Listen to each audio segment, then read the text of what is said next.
Today, I want to talk about a cure for Ebola. I want to finish up on from what I studied in part one. This is part two, and I did some study and got online and found that it was a country in Africa, Zaire, that Ebola had broken out, and it was starting to get bad, and it was starting to spread, and there was a city in Zaire called Kwit, and as the Ebola virus started to spread and get worse and worse,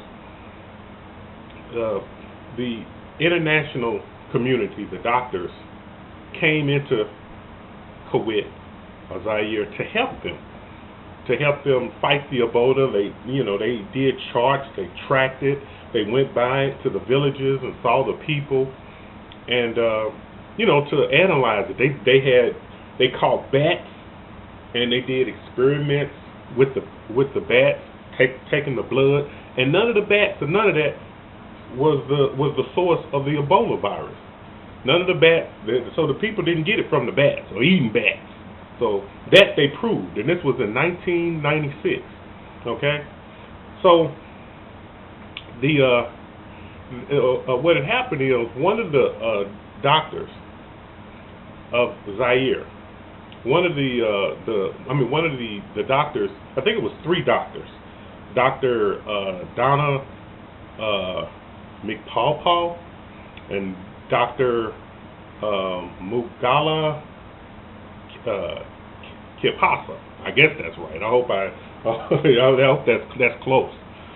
What they did, one of the nurses that was helping them out with the Ebola, she was all covered up and helping out and helping the Ebola people.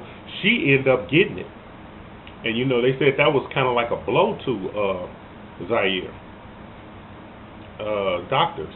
And what they decided to do is, they were like, well, what are we going to do? So they went to the expert, which was the international doctors that had flew in, mostly all white. They were all white, really. And they asked them what should they do, and they gave them nothing. They were like, well, we don't know either. We don't know. So what the doctors did, two or three black doctors got together, and they decided to, okay, let's look at the cases where people have died, and then let's look at the cases where people have survived it. And what the black doctors came up with, they figured that the people that had survived, they must have something different going on with them. So what they did, they started taking the blood from them, and they figured that it had more antibodies. Their blood was stronger, and it was able to fight the Ebola virus. So what they did, they matched up the blood with the sick people and with their nurse. They matched her up too. And the only problem they had was if that person had AIDS or any other disease. So what they did is they gave her an infusion from the well people and gave her the blood of the well people, and they gave it to the sick people, and they gave it to their nurse. And they said that the majority of the white doctors disapproved. They didn't like it. Even a Belgian doctor, I think from Europe, he stopped it. But the black doctors just kept, going forward. They said, screw it. You ain't giving us nothing, and we're not gonna sit up here and just die. And our people, and the numbers will keep increasing. So what happened is that after 3 days, the nurse started getting better. She started improving. She started sitting up. She started being able to take care of herself, and in about a week, it was gone. She was cured.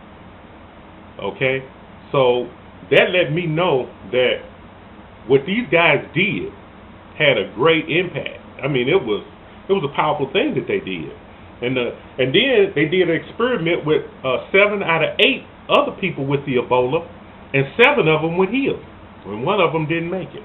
All they did was match up the blood and take the people that had survived it and gave them their blood, because they had a stronger antibodies in their blood, and that healed the sick people.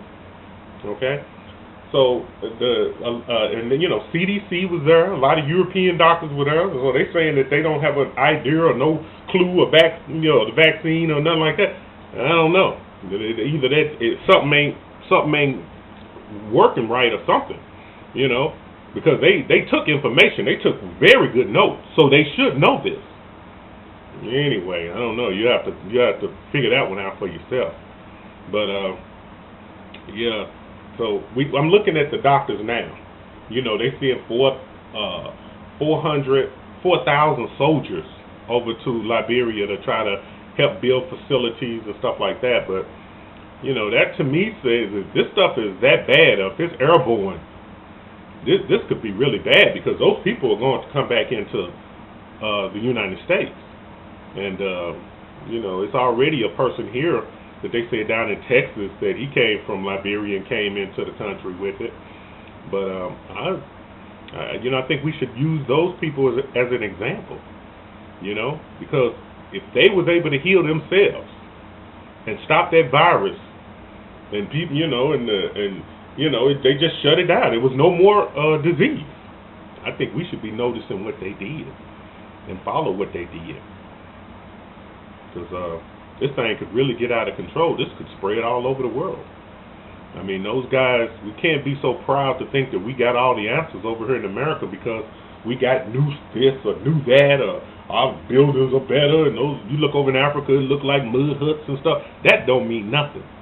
What those black doctors did was a great feat. And them guys, they deserve a lot of praise, because they had figured out how to cure Ebola. Okay? And hopefully, brothers and sisters, be careful and safe. All right? Because I don't think this disease is no joke. And I don't know if the doctors that we have here really know about it or really know how to heal it. But those cats over there, they stopped it. All right? Hotel.